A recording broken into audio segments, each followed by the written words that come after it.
Jack Reeves straightened his tie for the 7th time in as many minutes. As humanity's first diplomat to the Galactic Confederation, he was determined not to screw this up.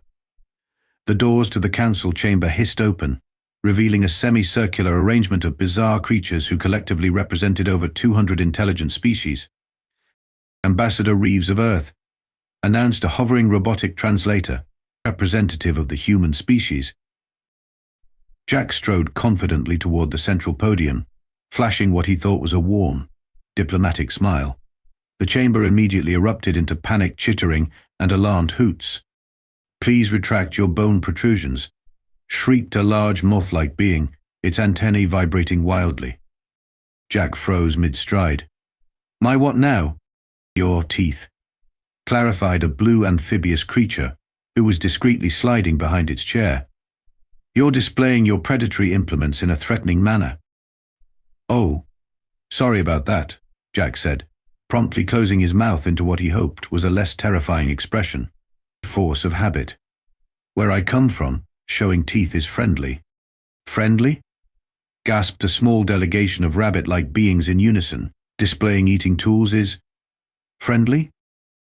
A tall, elegant alien with glistening scales and enormous eyes, Ambassador Glix of the Nervosian Empire, according to Jack's briefing, leaned forward. "Forgive our reaction, Ambassador Reeves. Most Confederation species find forward-facing eyes and visible dentition unsettling. You are the first predominantly carnivorous species to join our ranks." "Well, technically we're omnivores," Jack corrected, trying to be helpful. "We eat both plants and animals." This clarification did not have the intended effect. Several delegates visibly recoiled. One small furry creature fainted. "Perhaps," Glick suggested delicately, "you could share something about human culture that doesn't involve consumption habits." Jack nodded eagerly. "Of course. I've prepared a presentation on human achievement, our journey from primitive hunter-gatherers to a spacefaring civilization." With the holographic display activated, showing early humans with spears hunting mammoth. "As you can see, our ancestors were exceptional hunters," Jack explained, not noticing the growing horror in the room. "Our endurance, tool use and pack hunting techniques allowed us to take down prey many times our size." Ambassador Glix was turning an alarming shade of pale green. "But don't worry," Jack continued cheerfully. "We've evolved way beyond that. These days most of us just hunt for sport." "Or sunken." A collective gasp echoed through the chamber. "For sport?" wheezed a jellyfish-like creature floating in a water tank. Jack realized he was losing his audience. "Let me skip ahead to our artistic achievements. We're particularly proud of our sense of humor." The display shifted to show a human comedy club. Humor is a huge part of human interaction. We joke about everything, especially the things that scare us. Death, danger, embarrassment, turning fear into laughter is a uniquely human trait. The room had gone deathly silent. "In fact," Jack said, warming to his subject, "I'm really hoping to kill it with this presentation." Ambassador Glix's eyes rolled back, and the dignified Nervosian slid boneless to the floor in a dead faint. "Was it something I said?" Jack asked the horrified assembly. "You told a room full of evolved prey species that you wanted to kill it." Vila Tarn explained patiently, her 4 delicate arms gesturing in exasperation. "What did you expect?" Jack paced his temporary quarters, running a hand through his already disheveled hair. "It's just an expression. It means I wanted to do well." "Yes, I understand that now," Vila replied. As the Confederation's leading xenocultural specialist, she'd been hastily assigned to the human after the diplomatic disaster. With her lavender skin, large doe-like eyes, and twitching ears that betrayed her perpetual nervousness around him, she was clearly prey-evolved herself. "But you must understand something fundamental about galactic society, Ambassador Reeves." "Call me Jack." "Jack," she continued, "nearly every intelligent species in the Confederation evolved from prey animals. The qualities that led to advanced intelligence, cooperation, problem-solving, tool use were developed to avoid predators, not become better ones." Jack stopped pacing. "So I'm basically a monster to them." Not a monster, Vila corrected diplomatically. Just, evolutionary speaking, you're what our ancestors ran from. Great, Jack muttered. So much for first contact. The forward-facing eyes are particularly troubling, Vila added. They signal depth perception for hunting. Most Confederation species have side-facing eyes to watch for danger. Jack dropped onto the unusually soft chair the station had provided. And my teeth? Carnivore teeth, she shuddered slightly, combined with your habit of showing them. Smiling. Yes, smiling. It's like announcing your intention to eat someone while demonstrating the equipment you'll use. Jack groaned. No wonder they freaked out, but what about the humor thing? I thought everyone likes to laugh. Vila's ears twitched nervously. That's perhaps the most disturbing part. Seriously? More disturbing than the teeth. Other species have forms of joy, certainly. But your human humor, particularly laughing at danger or death, is uniquely disturbing. It suggests unpredictability, which prey animals find threatening. But humor helps us cope with scary stuff, Jack protested. It's healthy. That's what's so strange, Vila said, genuinely puzzled. You developed predatory characteristics and psychological mechanisms to laugh at fear. No other species combines those traits. It makes humans unsettling. Well, that's just great, Jack sighed. I'm representing a species of terrifying, laughing predators. There is some hope, Vila offered. The Council is intrigued by humans, despite their fear. You're the first species they've encountered that evolved as predators yet developed empathy and cooperation on par with prey species. Jack perked up. So they don't completely hate us? They're cautious, but Vila was interrupted by an urgent chime from her communication device. Her large eyes widened as she read the message. Oh dear. The Hive Collective has called an emergency session regarding Earth. They're proposing quarantine measures. Quarantine? For what? And for being, and I quote, dangerously unpredictable hunters with inappropriate mood swings. Jack stared at her. They're quarantining us for having a sense of humor.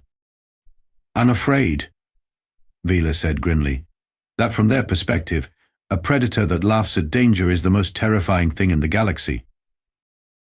The emergency session was going about as well as a hungry cat in a room full of catnip, stuffed mice, chaotic, panicky, and heading toward disaster with remarkable speed. The humans must be contained. Buzzed Representative ZC to the Hive Collective, their translucent wings vibrating with agitation. They smile when discussing death. They joke about consumption. And they have the physical capability to act on these disturbing impulses. Jack stood at the defense podium, trying his best to look non-threatening. A challenge given that apparently everything from his dental work to his eye placement screamed apex predator to the assembled delegates. With all due respect, Jack argued, humans have maintained a peaceful civilization for centuries. We're not going around eating people. This statement, intended to reassure, sent several delegates diving under their consoles. Perhaps, Jack amended quickly, I should clarify that humans have strict cultural taboos against harming sentient beings. Yet you find the concept of harm amusing, countered Ambassador Plawn. A turtle-like being with a protective shell that glowed with bioluminescent patterns. Our intelligence operatives report that human entertainment is filled with fictional accounts of hunting, violence, and death. That's called horror as a genre, Jack explained. It's how we process fear in a safe environment. You deliberately frighten yourselves for entertainment, shrieked a representative from the avian cooperative, nearly molting in distress. Jack was losing ground fast. He glanced at Vila, who gestured subtly for him to remain calm. Look, Jack tried again. Humor is a coping mechanism. When humans laugh at danger, it doesn't mean we enjoy it. It means we're acknowledging the threat while refusing to be paralyzed by fear. The council chamber fell silent, considering this strange concept. Like right now, Jack continued, I'm terrified that I'm going to accidentally cause an interstellar incident. So part of me wants to make a joke that I'm dying up here, But that would probably just make things worse, wouldn't it? Too late, he realized what he'd said. Dying? Squeaked the rabbit delegation. Is someone killing him? Are we killing him? No, no. Jack backpedaled frantically. It's just an expression. It means my diplomatic efforts aren't going well. You equate diplomatic failure with death? Gasped Ambassador Glix, who had recovered from their earlier fainting spell but looked ready for a repeat performance. The human uses death imagery casually. ZSD buzzed triumphantly. This proves my point. They must be quarantined until we understand their psychological deviancy. As the chamber erupted into frightened agreement, Vila slipped Jack a data tablet. I've discovered something you should see, she whispered. The tablet showed classified Confederation documents about a secret human understanding committee that had been studying Earth transmissions for decades. They've been watching us? Jack whispered back. Vila nodded. They know humans aren't actually dangerous, but certain political factions are using fear of your species to gain power. So this whole quarantine thing is just political theater? Partially, Vila admitted. But the fear is real. Most species here genuinely cannot comprehend a predator species that developed empathy and humor instead of just becoming more efficient killers. Jack started to respond when the station's emergency sirens blared to life. Attention all delegates, boomed an automated voice. Confederation station is under attack. This is not a drill. Perfect timing, Jack muttered sarcastically. What's the threat? Alien flu? Space termites? Vila's ears flattened against her head in primal fear. Worse. Much worse. Those are the Krell attack sirens. The who now? The Krell Dominion, she whispered. The only other predator species we've encountered, and unlike humans, they never developed empathy. The council chamber had transformed from diplomatic forum to chaotic disaster zone faster than Jack could say intergalactic incident. Delegates were scattering in every direction, some freezing in terror, others seeking hiding places behind furniture. The evolutionary prey response was in full effect. What's happening? Jack grabbed Vila's arm as they hurried through the corridor. Who are these Krell guys? The nightmare of the Confederation, Vila explained, her voice tight with fear. A species that evolved from apex predators and never developed beyond their hunting instincts. They raid, pillage, and occasionally consume other sentients. Jack stopped short. Wait, they're actual cannibals. Not technically cannibalism since they're a different species, Vila corrected automatically, then shook her head. But yes, they view other intelligent species as sophisticated prey. The Confederation has been fighting them for centuries. A massive explosion rocked the station, sending them stumbling against the wall. If there's such a threat, why doesn't the Confederation have better defenses? Jack demanded. Vila's ears flattened completely, a sign of extreme distress. Because most Confederation species freeze or flee when threatened. Our defensive strategy has always been superior numbers and technology, not direct confrontation. The station's communication system crackled to life, and a deep, guttural voice that made the translator struggle came through. Attention, prey things. This is Captain Vrax of the Krell Dominion. Your station is now under our control. Resistance is delicious. Jack winced. Subtle they're not. They rounded a corner to find the main security hub. Inside, representatives from a dozen species cowered while security officers, mostly robotic, attempted to coordinate a defense. The commanding officer, a tall insectoid named Commander Pex, was attempting to rally the troops with limited success. The defense grid is compromised, Pex chittered nervously. The Krell have disabled our automated systems and are boarding on multiple levels. Where are your soldiers? Jack asked, looking around at the trembling crowd. Our security forces are primarily automated, Vila explained quietly. Living personnel are mainly supervisory. You don't have actual fighters. Most Confederation species lack the psychological makeup for direct confrontation, she admitted. It's why the Krell have been such a persistent threat. A realization dawned on Jack as he watched the room full of evolved prey animals trying to process a crisis they were neurologically unprepared for. But humans don't have that problem, do we? No, Vila said, studying him. Your species combines the predatory instinct to confront threats with the prey species' ability to cooperate and plan. It's what makes humans uniquely effective. Jack grinned, then quickly suppressed it when several nearby aliens flinched at his exposed teeth. Sorry, look, I think I can help, but I'll need to know the station layout and whatever you can tell me about Krell psychology. The commander Pex's antennae twitched with interest. You would confront the Krell directly. That's not advisable. They are ruthless hunters with natural armor and toxin-coated claws. Yeah, but I bet they don't have a sense of humor, Jack replied, a plan already forming. And sometimes the best way to throw off a predator is to do something completely unexpected. He turned to address the trembling gathering of officials. Listen up. I need volunteers who can operate communication systems, access environmental controls, and who know this station's maintenance tunnels. What are you planning? Vila asked, both concerned and fascinated. Jack's expression was grim but determined. I'm going to show these Krell bullies why humans are the only species that can tell jokes and throw a punch when necessary. I don't understand, admitted an avian delegate. Jack's smile was now deliberately predatory. Simply put, I'm going to use humor as a weapon. After all, there's nothing more dangerous than a predator who can laugh at fear, especially to one who can't understand why you're laughing. The Krell boarding party moved through the station's main corridor like a well-oiled killing machine, scaled, reptilian humanoids with natural armor plates and eyes that reflected light like a shark's.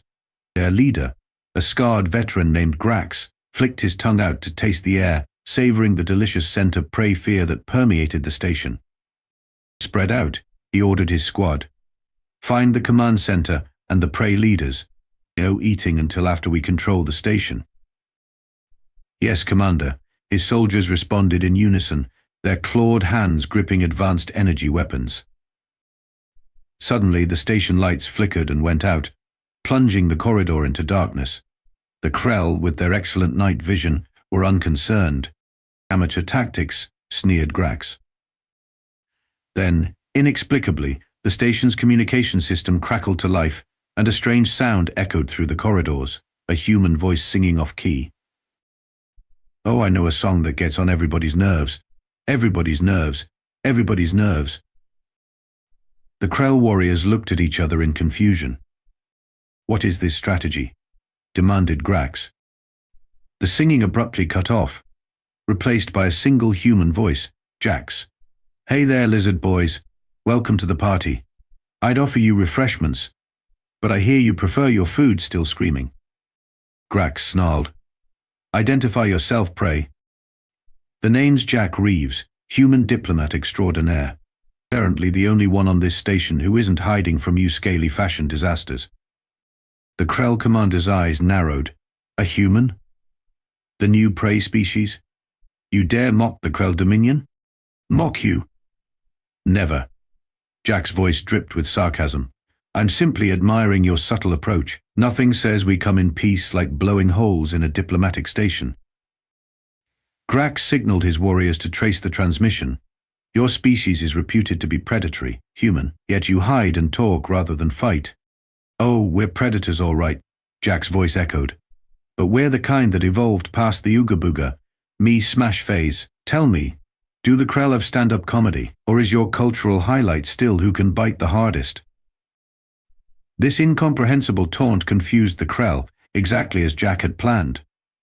While the reptilian invaders were distracted by his verbal barrage, Vila and a team of technicians were rerouting environmental controls according to Jack's instructions. Enough talk. Grax roared. Show yourself and die with honor. Funny you should mention honor, Jack continued conversationally as he moved silently through the maintenance tunnels, setting his trap. Humans have this concept called punching up in comedy. It means we mock those in power, not the vulnerable. By that standard, you bullies are perfect targets. While Jack kept the Krell distracted with his psychological warfare, a concept alien to their direct, physical hunting approach. The station's remaining security forces were being repositioned according to his strategy. You know what the difference is between humans and Krell? Jack's voice taunted over the speakers. When something scares us, we make jokes about it. When something scares you, well, nothing scares you because your brains are too small for complex emotions, right? Grax was becoming increasingly agitated by this incomprehensible approach. And this human. Now, that's when Jack sprung his trap. The environmental systems suddenly flooded specific corridors with a fast-hardening foam specially formulated for fire suppression. The Krell warriors, caught mid-stride, found themselves immobilized. Jack's voice came over the comm again, now revealing the strategy behind his seemingly nonsensical banter. See, while I was keeping you distracted with jokes you couldn't understand, my team was setting up a little surprise party. The thing about being a predator who can laugh is that I can think beyond my instincts. Can you? As station security moved in to apprehend the trapped Krell invaders, Jack stepped out from a maintenance hatch, face to face with the still mobile Grax. You think this is victory, human? Grax snarled. The Dominion will send more ships. Probably, Jack agreed, keeping his distance but standing his ground. But now the Confederation knows something valuable. That humor isn't just for fun, it's evolutionary survival technology. What nonsense is this? Humor helps humans process fear instead of being controlled by it, Jack explained, circling the Krell commander carefully. When early humans laughed at danger, they could think clearly enough to outsmart bigger predators, just like I outsmarted you.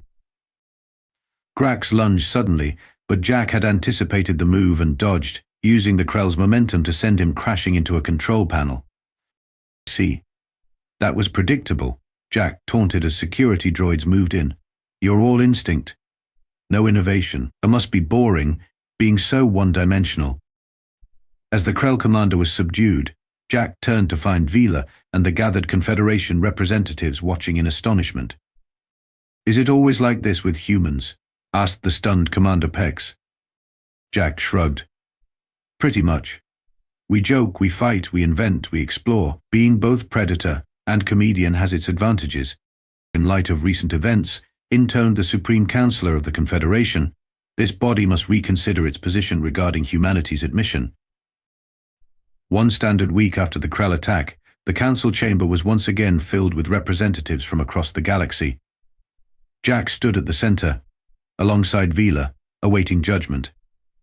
Ambassador Reeves continued the counselor, a serene jellyfish like being floating in a gravity-controlled water sphere. Your actions during the crisis have prompted significant debate. Jack maintained a neutral expression, carefully avoiding any tooth display. I understand our differences have been challenging, Counselor. Indeed, the Counselor agreed. Your species presents a unique paradox. You possess predatory traits that have historically signaled danger to our member races. Yet you employed those same traits to protect this station when our own instincts failed us. Ambassador Glix, who had undergone what amounted to emergency xenophobia therapy in the past week, rose to speak. If I may, Supreme Counselor, I believe we have been viewing humans through an incomplete evolutionary lens. Yes, they evolved as predators, but they also developed something extraordinary, the ability to channel predatory instincts through the filter of empathy. Murmurs of consideration rippled through the chamber. Furthermore, Glix continued, the human capacity for humor, which we initially found so disturbing, proved to be a sophisticated cognitive tool. Ambassador Reeves used jokes not just as a coping mechanism, but a strategic misdirection against a genuine predator species. Jack could hardly believe what he was hearing. A week ago, these same aliens had been ready to quarantine Earth as a planet of dangerous, laughing lunatics. The Supreme Counselor bobbed gently in agreement. The Confederation has long believed that advanced intelligence could only evolve from prey species, as cooperation and tool use were survival necessities. Humans challenge this assumption by demonstrating that predatory species can develop not just intelligence, but compassion, creativity, and complex social structures. So, Jack ventured cautiously, does this mean Earth is welcomed into the Confederation? Not merely welcomed, the Counselor replied, but valued. The Krell Dominion has long been our greatest threat precisely because our member species lacked the instinctual framework to counter predatory aggression effectively. Humans, however, understand both the predator and prey mindset. Ambassador ZT of the Hive Collective, previously one of humanity's strongest critics, buzzed forward. We propose a special role for humans within our defensive strategies. Your species thinks like prey in your cooperation but acts like predators when threatened, a combination no other species possesses. Jack blinked in surprise. You want us as what, exactly? Bodyguards? Protectors, corrected Vila with a smile. Allies who understand the hunt but choose cooperation instead. Over the following months, Jack established what became known across the Confederation as cultural comedy nights. Carefully structured events where humans introduced the concept of humor to other species in controlled, non-threatening environments. It was slow going at first, with many delegates still flinching when humans laughed too loudly or showed teeth while smiling. But gradually understanding grew. Some species even began developing their own forms of humor, though it often took bizarre forms that humans found utterly baffling. The Novotians, for instance, considered slight changes in air pressure hilarious, while the Hive Collective developed elaborate dance jokes that could last for days. 6 months after the Krell incident, Jack stood before the expanded Human Confederation Joint Committee, concluding his presentation on diplomatic progress. In summary, he said, cultural exchange continues to improve, and with 17 species now reporting, they can distinguish between a threatening display of teeth and a human smile at least 60% of the time. Appreciative clicks and whistles filled the chamber, the Confederation equivalent of applause. Ambassador Reeves asked a newly appointed avian representative, "There's one thing many of us still don't understand. How did humans develop both predatory instincts and prey-like cooperation? It seems evolutionarily contradictory." Jack considered the question. "I think it's because humans have always been both predator and prey. We weren't the strongest or fastest species on our planet. We had to outsmart both the animals we hunted and those that hunted us. Humor helped us process that precarious position." "A remarkable adaptation," commented Ambassador Glix, who had become one of humanity's strongest advocates. "The true irony," Jack concluded with a smile that no longer terrified his audience, "is that the galaxy feared humans because we can laugh in the face of danger. Now it seems that's exactly why you value us." The Supreme Counselor floated forward. "Indeed, Ambassador. The Confederation has a saying, a single adaptation can change a species' destiny. Humans have shown us that laughter may be the most powerful evolutionary adaptation of all, the ability to face fear and still function." "In other words," Jack replied with a grin, "the punchline to the cosmic joke is that humans aren't dangerous because we're predators. We're valuable allies because we're the only species that can both bite and tell jokes about it." And for the first time in Confederation history, a chamber full of evolved prey species laughed, somewhat nervously, at a predator's joke.